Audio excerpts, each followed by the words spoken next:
Okay, guys, so here is the part about Google My Business. And one of the most important things about setting this up, and really the reason why you set this up, is it's really starting to build your brand authority and brand management. The reason why we're setting up the Google My Business is because we want to be able to build the brand authority. Now, most of you, if you're in this, you probably already have set it up, but there are going to be some of you who have not set this up. And so it's really critical that you get this up and running as quickly as possible. I'm going to go over just kind of the short kind of summary of the way it works. And then there'll be also a link below this training video, exactly step by step on how to actually set everything up, how to log in, how to get it set up.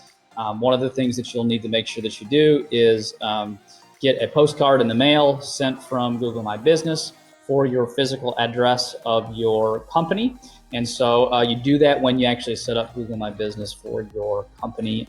That makes it verified and it will show up in the right-hand column. So obviously some of the benefits of having Google My Business are allowing you to engage with your customers. You get a business profile, so you automatically get set up with Google so that people can start looking at reviews. They can get calls, directions, they can send you messages, they can see your website. All of that information is going to show up on Google when you have Google My Business set up. So very, very critical to have that set up.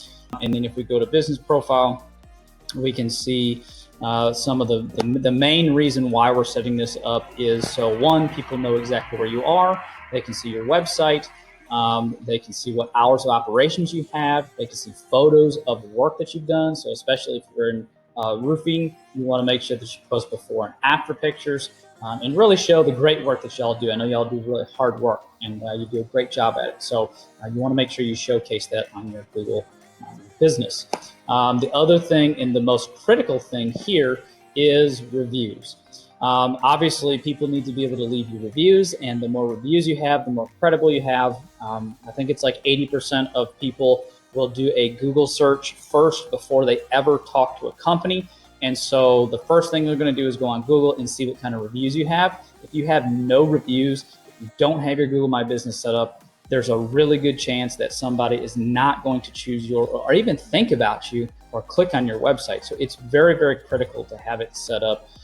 So make sure you follow the directions in the link below on how to get it set up. And what it looks like once you have everything set up is this is just I'm from Alabama, so I just knew of one of the roofing contractors here in Alabama. And so if you type their name in Google, the 5-star roofing and restoration, you can see that on the right-hand side, their information comes up. We can see all their Google reviews, their address, their website, and this is really critical that you want to make sure that this is always up to date. If you make any changes to your phone number, to your website, to your office hours, to your physical address, that you always keep that up to date. So you can log in on desktop and you can also log in on mobile.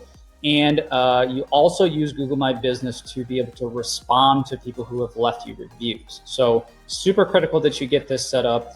Follow the instructions in the below this video to make sure that you get everything set up if you haven't done so. We'll see you in the next video, but this is a really critical step to get set up because in some of the future videos below, you'll see we're going to talk about handling those reviews, how to handle negative reviews, how to handle positive reviews. So you need to have this set up so you can actually take action on that. We'll see you in the next video.